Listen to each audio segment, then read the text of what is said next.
Fox with Ike Willis and the Pajama People. Ike Willis, formerly of the Frank Zappa Band. Hi. So, tell me, Ike, what was it like working with Frank Zappa? He was like one of the greatest composers, I feel, of the 20th century. Oh yeah, he was a genius, man. He was great. It was basically a lot of fun. I mean, we had a great time. We had a really good time. We laughed most of the time, so it was always very good. And you know, he worked us hard, but I mean, I didn't mind. You know, I learned a lot, and as you can see, still using it. So there you go. So you were the vocalist, the guitarist, and musical director. Well, kind of, sort of. At one point, yeah. The rehearsals for the last tour, I was kind of assistant musical director and stuff like that. But he had me on the last tour on guitar, lead rhythm guitar, lead vocals, bass, synthesizers, and percussion. That's right. And when did you meet Frank? I met Frank when I was in college. Actually, I got a buddy of one of my classmates to put me on the local crew, so that I could like take notes and stuff like that. And we just ended up meeting after sound check, made eye contact, and we started talking. And he basically threw his guitar at me and made me play some stuff, and told me he wanted me to audition for the band. That's great. So how did you meet the folks from Portland? How did you get together with them? Well, Glenn Leonard, the leader of this band, he was the drummer in my main Zappa tribute band, Project Object.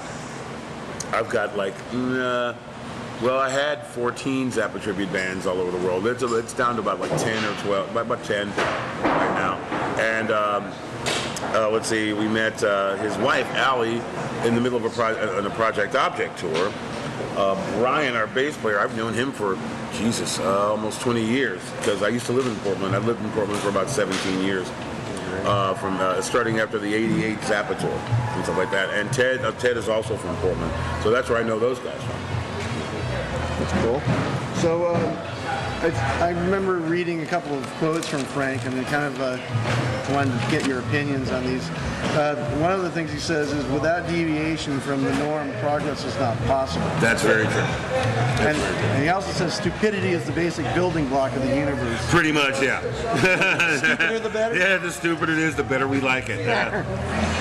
He also said the people of your century no longer require composers as useful to a person as a jogging suit as to a dinosaur turd in the middle of his runway.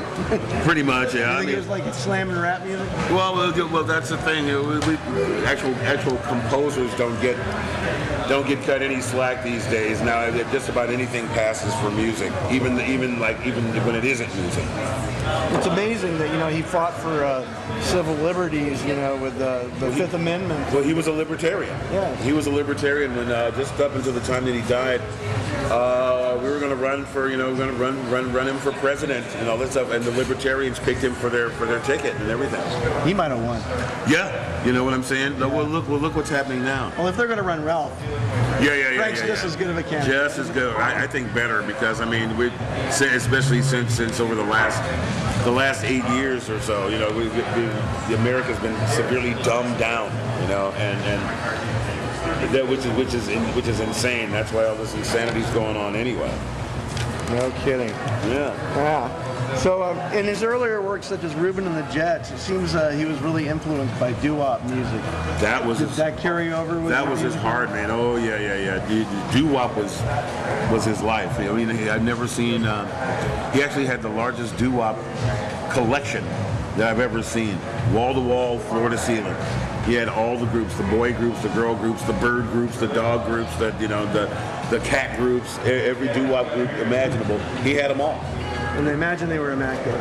Oh yeah, just pristine. He had a guy that would come in whenever he'd find old original copies, and he'd bring them to him personally from New York. Yeah. So so I'll ask you one last question here. This really was a great quote, and I just wanted to kind of get your take on this. Yeah. The creation and destruction of a harmonic and statistical tensions is essential to the maintenance of compositional drama. And he said consonant compositions equals good guy movies or eating cottage cheese. You like cottage cheese? Yeah. There you go. Yeah, that the man had a way with words, but it's true. It's pretty true. It's pretty true. It's like his sense of composition was pretty immaculate. I mean, the thing about it is nobody pays any attention to composition anymore. You know what I mean? I mean, really, nobody does. And that's one of the main reasons why I continue to. Besides the fact that he asked me to do it, that's the reason that I continue to play his music, because unless it continuously gets played, nobody else is going to hear it. And I mean, he's already been gone for 15 years, which is real scary.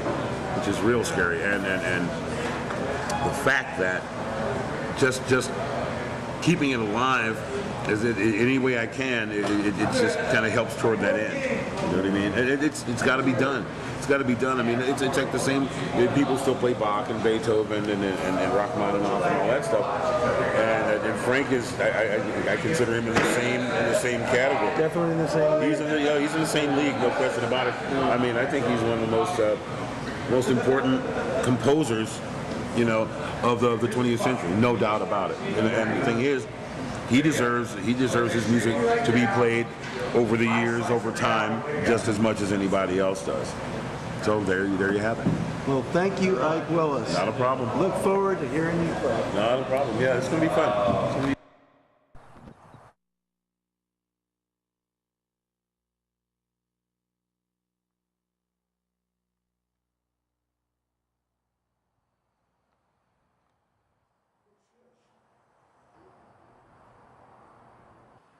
Hi, how you doing?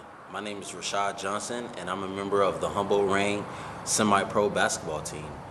Tonight, May 7th, we have a basketball fundraiser game.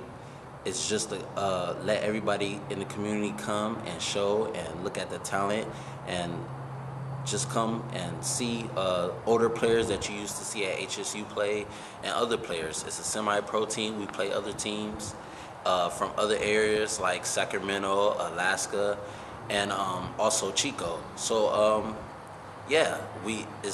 our organization just started in March, and we just trying to get everything together. But come and support.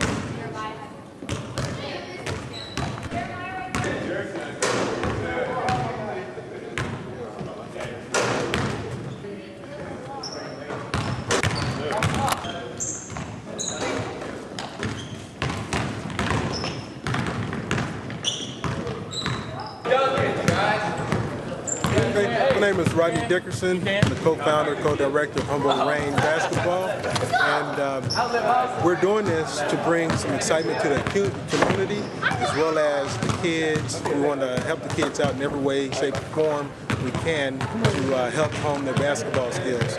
So here we are, in the rain, and we hope we're going to be around forever, just like the Crabs, but it's going to be basketball now.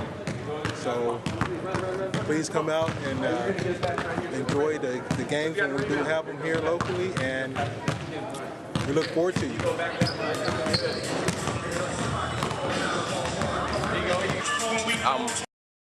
To bring something new to the city of Humboldt and the county of Humboldt, and to just have the players around here keep playing. I've been a victim of not really having a big chance to play somewhere, and I just want to bring that back to the players, because there's a lot of players around the world that haven't gotten a chance. So I see players around here. I go to open gyms. I see them. They still have talent, but they never really got a chance to play. And the camps are $300, $400, and a working man, he doesn't have that type of money just to give away like that. And it's not a guarantee that you'll get picked up. So I want to bring something new, have a traveling team, semi-pro traveling team, and have all these players get noticed somewhere, and hopefully a team will pick them up, or they just want to stay with the Rain and have fun. And hopefully later in the year, just to get bigger and bigger and bigger, and maybe we can go into a league and just have fun, and one day pair our players, and it could be a big thing for the county of Humboldt. And I'm Jeremiah Ward, and check out the rain, and we're gonna let it rain for the next couple years.